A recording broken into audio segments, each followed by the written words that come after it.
Sebelum melanjutkan, jangan lupa subscribe dulu, terima kasih. Bab 494 Ibu Mertua tiba. Biarkan Hailey berada di dekat Jordan lagi. Charleston mengerutkan kening. Hailey memang kandidat yang paling cocok untuk mengasah karakter Jordan. Ujian emosional dan karakter Jordan tidak terlalu berhasil. Namun, Hailey sangat menyakiti Jordan. Bukankah terlalu kejam untuk membiarkannya selalu melihatnya? Jesse berkata, "Kakek, hanya dengan menanggung pengalaman yang tak tertahankan seperti ini seseorang dapat menumbuhkan ketahanan yang melampaui kebanyakan orang biasa. Sejak kami masih muda, Anda selalu mengajari kami untuk berani menghadapi hal-hal yang tidak berani dihadapi oleh orang biasa." Jamie dan Jordan telah menjalani berbagai macam pelatihan sejak kami masih kecil. Setelah dewasa, kami pergi ke berbagai belahan dunia untuk berlatih. Kami tidak memiliki hubungan yang dalam dengan orang tua kami. Awalnya, saya sangat iri dengan anak-anak biasa. Saya iri karena mereka bisa bersama orang tua mereka setiap hari. Namun, kemudian, setelah saya mengetahui rahasia keluarga kami, saya memahami niat baik kakek. Kakek, untuk menjadikan Jordan penerus yang lebih luar biasa dan lebih dewasa secara emosional, kita harus bersikap kejam kepadanya. Hanya dengan begitu dia dapat mengemban tanggung jawab besar di masa depan.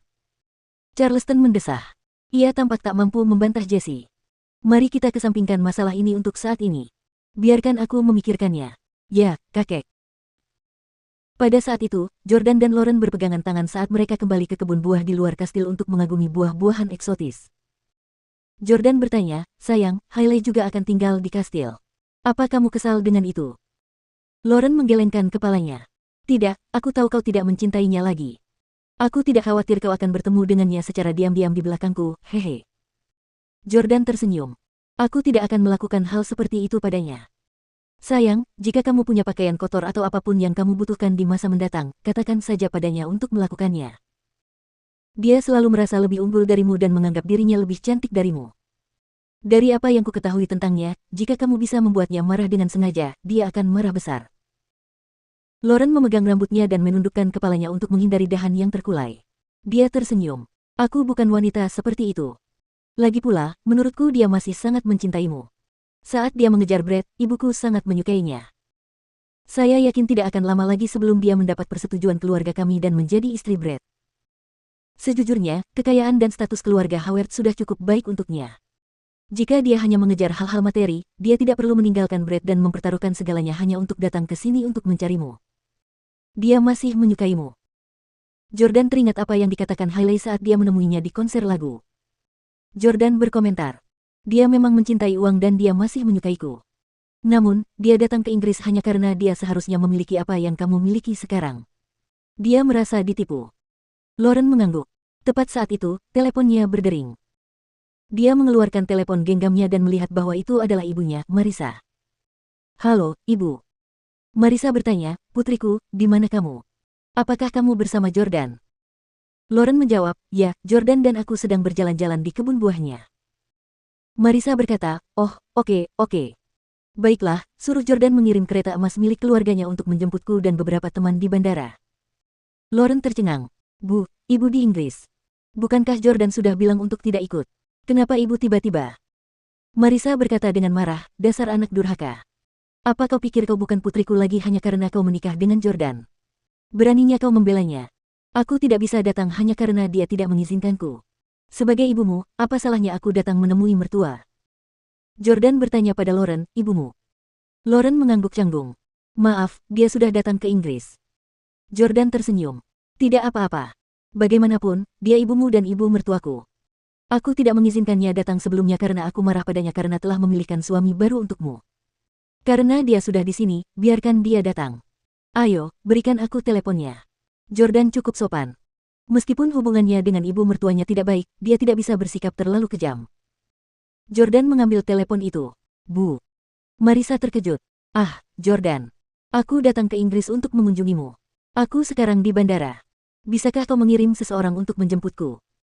Jordan berkata, "Baiklah, aku sendiri yang akan menyetir ke bandara untuk menjemputmu." Marissa berkata, "Jordan, jangan menyetir. Aku ingin naik kereta emas milik keluargamu." "Apa tidak apa-apa?" Jordan merasa dilema. "Tentu saja, tapi keretanya lambat. Jaraknya sangat jauh dari bandara. Kamu harus menunggu lama." Marissa tersenyum dan berkata, "Tidak apa-apa. Kita bisa bersenang-senang sendiri sementara ini. Tidak masalah jika kita harus menunggu 1 atau 2 jam lagi. Haha. Kita. Jordan bingung. Bukankah Marisa datang sendiri? Atau apakah Brad juga ada di sini?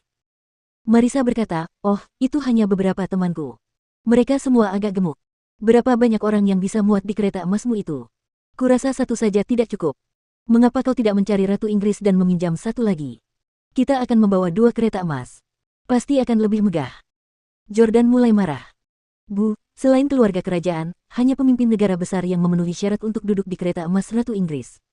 Saya sendiri tidak memenuhi syarat untuk duduk di kereta itu. Begitu pula dengan kereta emas keluarga Stele. Kalau memang harus dipaksa, aku bisa menganggapmu sebagai bagian dari keluarga Stele, itu sebabnya aku setuju membiarkanmu menaikinya.